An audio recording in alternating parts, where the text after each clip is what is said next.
제1부 두 개의 영혼. 1장 지워진 남자 창규. 그래서 말이야 창규씨. 내가 말한 게 무슨 뜻인지 알지? 이건 그냥 하라는 게 아니야. 생각이라는 걸 좀 하고 영혼을 담아서 하란 말이야. 영혼을. 팀장의 목소리가 회의실의 공기를 무겁게 짓눌렀다. 창규는 숨을 참고 고개를 조아렸다. 흐릿한 형광등 불빛 아래 그의 존재는 먼지처럼 희미했다. 무언가 뜨거운 덩어리가 목구멍을 치고 올라왔다. 하지만 그는 그 덩어리를 꿀꺽 삼켰다. 언제나처럼. 네, 팀장님. 다시 한번 꼼꼼히 살펴보겠습니다. 영혼. 내 영혼이 어떤 색인지 당신이 알기나 해. 이미 검게 타버린 지 오래인데. 제가 되어 흩날리지 않는 것만도 용한데. 속으로만 맴도는 말들은 소리가 되지 못했다. 입을 여는 순간 터져 나올 것은 정제된 단어가 아닌 비명에 가까운 울분일 터였다. 그는 그 폭발의 결과를 감당할 자신이 없었다. 그래서 또다시 입을 닫았다. 회의가 끝나고 사람들이 하나둘 자리에서 일어났다. 창규는 투명 인간이었다. 어깨를 부딪히고 지나가는 동료는 사과 한마디 없었고 커피를 가지러 가는 후배는 그에게 눈길 한 번 주지 않았다. 그는 그저 책상과 의자의 일부, 풍경의 일부였다. 선배님, 죄송한데 이것 좀 오늘까지 부탁드려도 될까요? 제가 오늘 급한 약속이 있어서요. 한참 어린 후배가 서류 뭉치를 그의 책상에 툭 던지듯 내려놓았다. 명백한 그의 업무였다. 창규의 입술이 저절로 열렸다. 이건 내 일이잖아. 왜 나한테 떠넘기는 건데. 내 약속이 그렇게 중요하면 내 시간은. 그러나 입 밖으로 나온 소리는 달랐다. 아, 그래. 알았어. 이리 줘. 후배는 기다렸다는 듯이. 감사합니다. 선배님이 최고요. 라며 자리를 떠났다. 창규는 텅 빈 모니터를 응시했다. 화면 속에는 아무것도 비치지 않았지만 그는 자신의 얼굴을 볼 수 있었다. 표정도, 감정도, 의욕도 없는 그저 숨만 쉬는 껍데기의 얼굴. 나는 왜 거절을 못할까? 왜 화를 내지 못할까? 그냥 한번 터뜨리면 되는 건데. 다 뒤집어 엎으면 되는 건데. 그의 손이 책상 아래에서 부들부들 떨렸다. 손톱이 손바닥을 파고드는 아픔이 느껴졌지만 그마저도 무감각하게 멀었다. 퇴근 시간이 한참 지난 사무실, 모두가 떠나고 창규 혼자 남았다. 후배가 떠넘긴 서류와 자신의 업무가 산더미처럼 쌓여 있었다. 그는 기계처럼 자판을 두드렸다. 타닥 타닥 소리 없는 비명처럼 공허한 사무실에 그의 노동 소리만 울렸다. 집으로 돌아오는 길은 언제나처럼 어두웠다. 좁은 골목길, 고장 난 가로등이 깜빡였다. 마치 그의 위태로운 삶을 보여주는 것 같았다. 원룸의 차가운 손잡이를 돌리고 안으로 들어섰다. 온기 없는 방 안, 편의점에서 사온 김밥 한 줄로 저녁을 때웠다. TV를 켜자 시끄러운 웃음소리가 흘러나왔다. 다른 세상의 이야기였다. 그는 TV를 끄고 침대에 누웠다. 오늘 하루도 버텼다. 스스로를 위로했지만 위로가 되지 않았다. 버티는 것이 삶의 목표가 된 지는 이미 오래였다. 눈을 감자 오늘 있었던 일들이 파노라마처럼 스쳐 지나갔다. 팀장의 모욕적인 언사, 동료들의 무시, 후배의 뻔뻔함. 그리고 그 모든 것 앞에서 아무것도 하지 못했던 자신의 무력한 모습. 젠장. 나직한 욕설이 터져 나왔다. 베개의 얼굴을 묻자 축축한 것이 느껴졌다. 눈물이었다. 언제 마지막으로 울었는지 기억도 나지 않았다. 분하고 억울해서 미칠 것 같았다. 이딴 세상, 이따위 인생. 모든 걸 부숴버리고 싶었다. 아무것도 남지 않도록 전부다. 차라리 전부 꿈이었으면. 그는 지독한 피로감과 자기 혐오 속으로 서서히 가라앉았다. 이대로 영원히 깨어나지 않았으면 좋겠다고 간절히 바랐다. 어둠이 그의 의식을 완전히 삼켰다. 2장, 핏빛 악몽 속의 각성. 지독한 소음과 함께였다. 창규는 눈을 떴다. 아니, 뜨려고 했다. 하지만 눈꺼풀은 천근만근 무거웠고 머리는 깨질 듯이 울렸다. 익숙한 원룸의 천장이 아니었다. 거칠고 어두운 천막의 일부가 시야에 들어왔다. 뭐지, 여긴 어디야? 몸을 일으키려는데 기묘한 위화감이 온몸을 감쌌다. 그의 몸이 아니었다. 팔을 들어 올리자 가늘고 힘없던 자신의 팔 대신 굵은 핏줄이 붉어진 거대한 팔뚝이 나타났다. 손바닥은 굳은 살로 뒤덮여 돌덩이처럼 단단했다. 키보드나 두드리던 자신의 손이 아니었다. 혼란 속에서 신음을 흘리자 목에서 나온 것은 자신의 소심한 목소리가 아닌 동굴처럼 울리는 굵고 낮은 음성이었다. 창규는 경악하며 주변을 둘러보았다. 낡은 탁자, 희미하게 타오르는 등불, 그리고 벽에 걸린 보기에도 흉흉한 갑옷과 거대한 무기. 꿈인가? 이건 꿈이야. 어젯밤 너무 힘들어서 악몽을 꾸는 거야. 스스로를 진정시키려 애썼다. 그는 자리에서 일어나려 안간힘을 썼다. 몸은 마치 다른 사람의 것처럼 삐걱거렸지만 이내 엄청난 근력이 솟구치며 상체가 벌떡 일으켜졌다. 그 순간 탁자 위에 놓인 투구의 반질반질한 표면에 자신의 얼굴이 비쳤다. 창규는 숨을 멈췄다. 거울에 비친 것은 겁에 질린 30살 직장인의 얼굴이 아니었다. 짙고 날카로운 눈썹, 맹수처럼 형형하게 빛나는 눈, 굳게 담은 입술과 제멋대로 뻗친 수염. 단 한 번도 본 적 없는 압도적인 기백을 뿜어내는 남자의 얼굴이었다. 누구야? 너는 누구야? 마음속으로 비명을 질렀다. 그는 미친 듯이 자신의 얼굴을 더듬었다. 거친 피부의 감촉, 높은 콧대, 모든 것이 생경했다. 이것은 꿈이 아니었다. 꿈이라도 하기엔 모든 감각이 너무나도 선명했다. 코끝을 찌르는 쇠와 피가 뒤섞인 비릿한 냄새, 몸을 감싼 옷의 거친 감촉, 심장을 쿵쿵 울리는 고동 소리까지.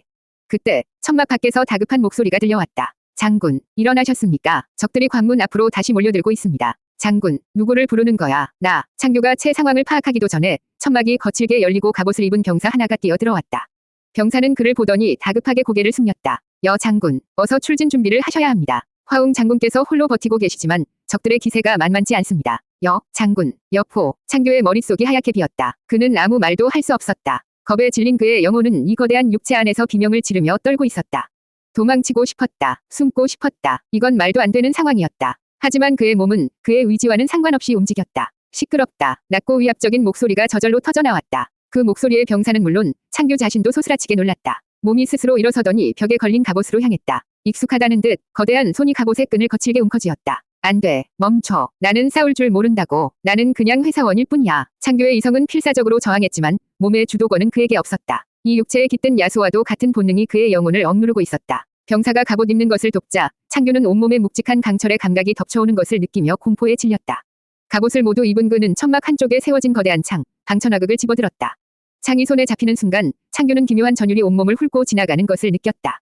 피가 끓어오르는 듯한 감각, 모든 것을 파괴하고 싶은 충동. 그의 것이 아니었지만 너무나도 강렬하고 중독적인 느낌이었다. 화웅이라 했더냐. 그까진 놈 하나 처리하지 못해 이 난리를 피우는가. 비웃음이 섞인 오만한 목소리. 창규는 스스로가 뱉은 말에 경악했다. 그는 이런 사람이 아니었다. 그는 상대를 깔보고 무시하는 법을 모르는 무시당하는 데만 익숙한 사람이었다. 이건 내가 아니야. 제발 멈춰줘. 그의 애원에도 불구하고 여포의 몸은 천막 밖으로 성큼성큼 걸어 나갔다. 밖에는 수많은 병사가 도열해 있었고 멀리서 함성과 쇳소리가 들려왔다. 지옥 같은 전장이었다. 여포는 붉은 말, 적토마에 올라탔다. 창규는 까마득한 높이에 정신이 아찔했다. 바로 그때 그의 머릿소리에 적장의 얼굴이 스쳐 지나갔다. 어째서인지 그 얼굴이 어제 자신을 모욕하던 김 팀장의 얼굴과 겹쳐 보였다.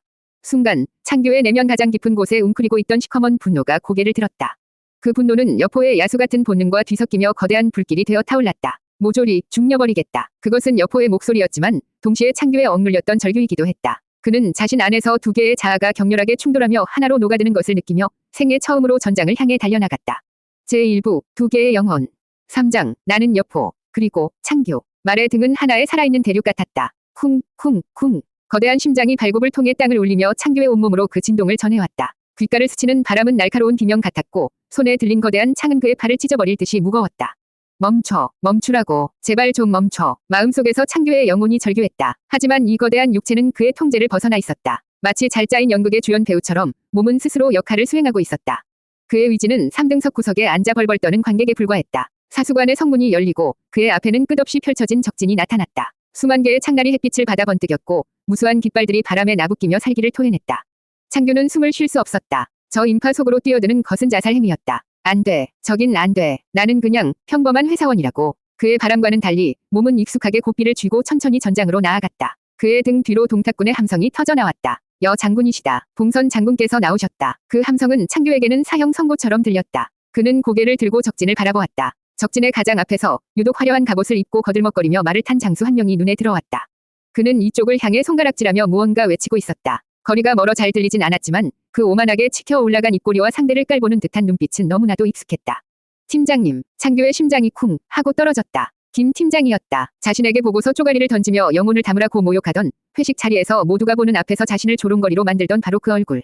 물론 같은 얼굴은 아니었지만 그 안에 담긴 영혼의 색깔은 똑같았다. 상대를 짓밟고 올라서며 희열을 느끼는 그런 종류의 인간. 저놈이 바로 동탁의 충견, 여포라는 놈이냐. 생긴 것부터가 주인을 닮아 흉측하구나. 적장의 조롱 섞인 목소리가 바람을 타고 선명하게 들려왔다. 그 목소리마저 김 팀장의 것과 겹쳐 들렸다. 창규의 머릿속에서 무언가 툭 하고 끊어졌다. 충견, 평생 들어왔던 말, 무시당하고 짓밟히고 이용당하면서도 아무 말 못하던 자신을 향해 스스로 퍼붓던 욕설이었다. 나는 걔가 아니야. 그 순간 창규의 두려움 위로 시커먼 분노가 기름처럼 부어졌다. 평생 억눌러왔던 울분, 삼키고 사겨왔던 모멸감, 터뜨리지 못했던 저항의 지가 한꺼번에 폭발했다. 그것은 더 이상 여포만의 분노가 아니었다. 김창규라는 지워진 남자의 처음이자 마지막인 반항이었다. 겁에 질려 떨던 관객이 무대 위로 뛰어올라 주연 배우의 가면을 빼앗았은 순간이었다. 두 개의 영혼이 하나의 목표 앞에서 뒤섞이며 붉게 타올랐다. 저놈의 이름이 무엇이냐. 나직하게 묻는 목소리는 여포의 것이었지만 그 안에 담긴 사리는 온전히 창규의 것이었다. 옆에 있던 북관이 다급하게 대답했다. 한해 태수 완광의 부하, 방열이라 하옵니다. 방열. 창규는 그 이름을 곱씹었다. 이제 그 이름은 중요하지 않았다. 그의 눈에는 저자가 더 이상 방열이라는 장수로 보이지 않았다. 그는 김 팀장이었고 자신을 억압하던 세상 그 자체였다. 내가 저놈의 목을 가져오겠다. 그는 말에 배를 걷어찼다. 붉은 괴수는 주인의 분노를 느낀 듯 포효하며 지면을 박차고 뛰쳐나갔다. 4장, 첫 번째 살인, 혐오스러운 쾌감. 세상이 뒤로 밀려났다. 적토마가 질주하는 속도는 창규가 상상하던 것을 초월했다. 그의 시야에는 오직 하나의 목표, 김 팀장의 얼굴을 한 적장 방열뿐이었다.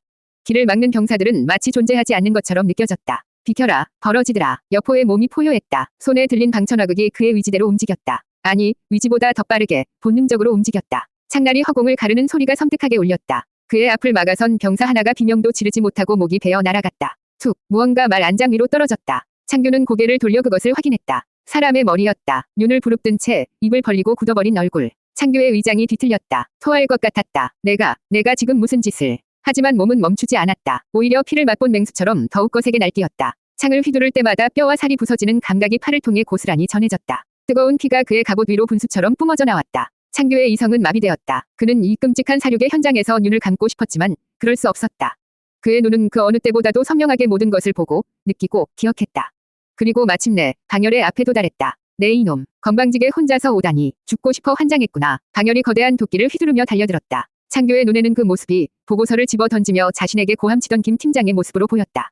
내까지 꽤 감히 분노가 이성을 완전히 집어삼켰다. 여포의 몸이 반응했다. 방천화극이 뱀처럼 휘어져 날아들어 방열의 도끼를 쳐냈다. 쨍 하는 굉음과 함께 방열의 도끼가 허공으로 솟구쳤다. 방열의 얼굴에 당황한 기색이 스쳤다. 그 순간의 틈을 여포의 본능은 놓치지 않았다. 시간이 느려졌다. 창규는 자신의 팔이 움직이는 것을 똑똑히 보았다. 방천화극이 수평으로 방열의 목을 향해 날아갔다. 서걱 끔찍한 소리가 났다. 무언가 부드럽고 질긴 것이 베이는 감각. 창끝은 방열의 목을 그대로 베어 갈랐다. 방열의 머리가 몸통에서 분리되어 허공으로 솟구쳤다. 분수처럼 피가 뿜어져 나왔다. 창규는 말 위에서 그와 눈이 마주쳤다. 날아가는 머리의 눈동자 속에서 공포와 원망, 그리고 믿을 수 없다는 표정을 보았다.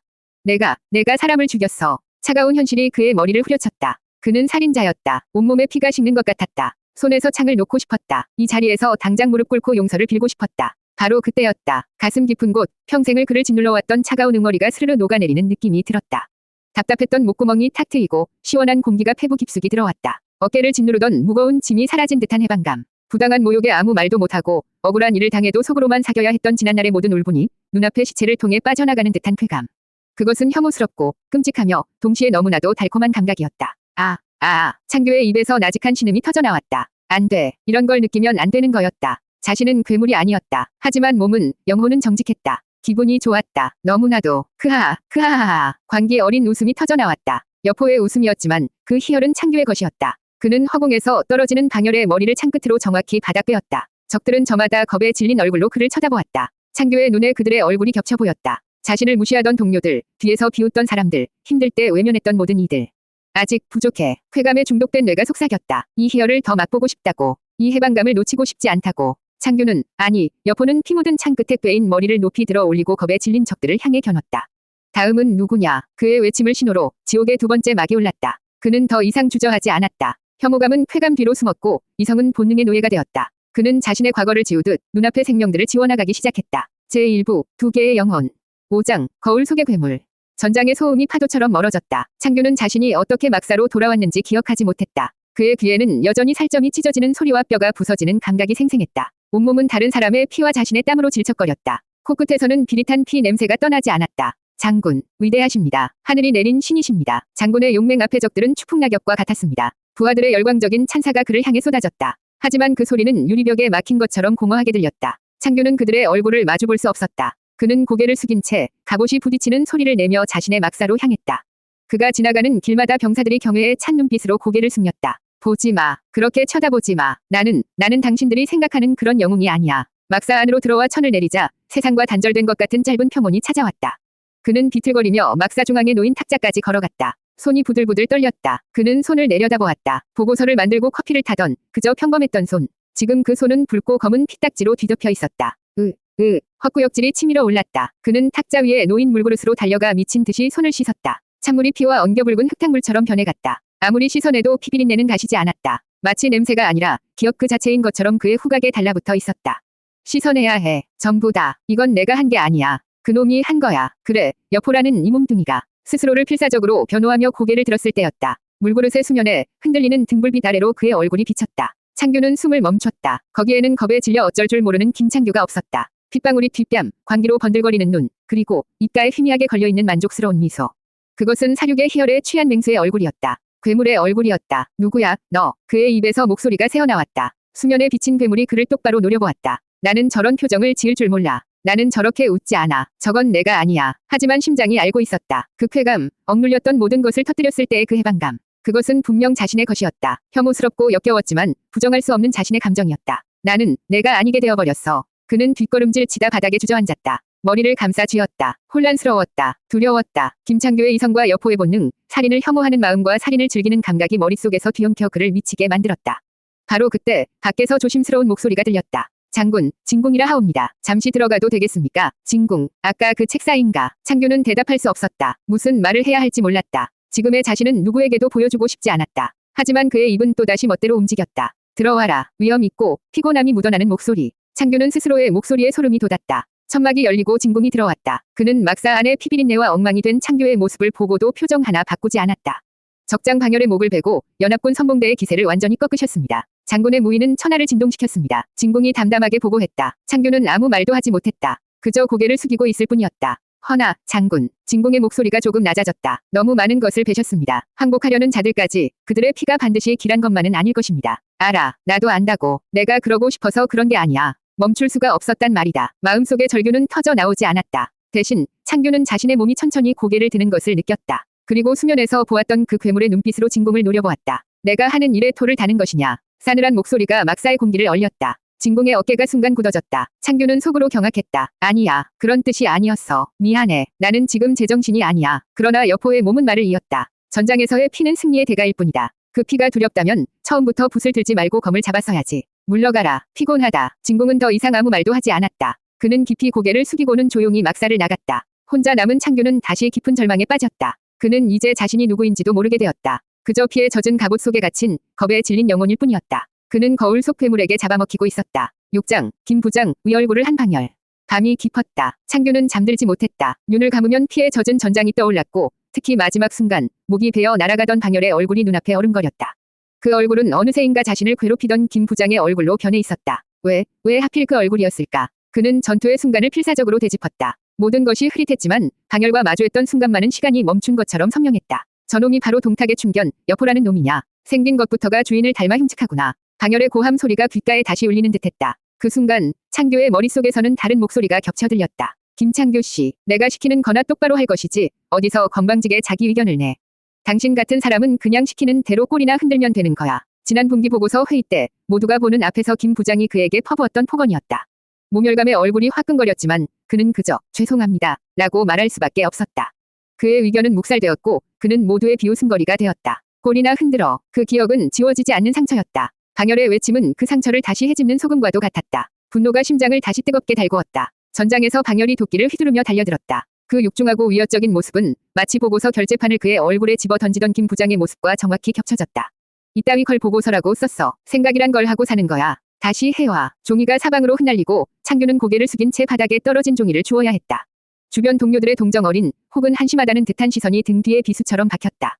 그는 아무런 저항도 하지 못했다. 그때 내가 만약 저항했더라면 전장에서의 자신은 달랐다. 자신을 향해 날아오는 도끼가 자신을 향해 날아오던 결재판으로 보였다. 그는 피하지 않았다. 오히려 분노에 차서 맞받아쳤다. 쟁. 굉음과 함께 방열의 도끼가 튕겨나갔다. 방열의 얼굴에 스친 당혹감. 창규는 그 얼굴에서 희열을 느꼈다. 늘 자신을 깔보던 자가 처음으로 당황하는 모습. 그것은 마약보다도 더 짜릿했다. 그래, 바로 그 얼굴이야. 네가 감히 나를 무시해. 그리고 마지막 순간 그의 창이 방열의 목을 베었다. 서걱 하는 끔찍한 감각과 함께 창규는 보았다. 자신을 향한 김 부장의 오만한 눈빛이 공포와 애원으로 바뀌는 것을. 살려, 줘. 방열은 그렇게 말하지 않았지만 창규는 똑똑히 들었다. 그것은 자신이 김 부장에게, 이 세상에게 간절히 하고 싶었던 말이었다. 하지만 그 말을 하는 입장이 뒤바뀐 순간 그는 자비를 베풀지 않았다. 아니, 베풀고 싶지 않았다. 너도 한번 당해봐. 무력하다는 게 어떤 건지, 목숨을 구걸하는 게 얼마나 비참한 건지. 그는 방열의 머리에서, 아니, 김 부장의 환영에서 창을 떼어냈다. 그 순간의 해방감은 그가 평생 느껴보지 못한 종류의 것이었다. 자신을 억압하던 세상 전체를 베어버린 듯한 통쾌함. 아, 기억의 끝에서 창규는 신음을 흘렸다. 그는 이제야 깨달았다. 자신이 죽인 것은 방열이라는 장수 한 명이 아니었다. 그는 자신의 과거를, 자신의 분노를, 자신의 무력함을 상징하는 김 부장이라는 허상을 죽인 것이었다. 그리고 그 대가로 그의 손에는 진짜 사람의 피가 묻었다. 결국 난 똑같은 놈이었어. 그는 나직이 중얼거렸다. 김 부장의 폭력에 고통받았던 자신이 똑같이 폭력으로 그것을 되갚아주며 희열을 느낀 것이다. 방식만 달랐을 뿐 본질은 같았다. 그는 자신이 혐오하던 괴물과 똑같은 괴물이 되어버렸다. 창규는 잠 못 드는 밤의 어둠 속에서 조용히 눈물을 흘렸다. 하지만 그의 눈물을 닦아줄 사람은 아무도 없었다. 이 낯선 시대, 낯선 육체 속에서 그는 완벽하게 혼자였다.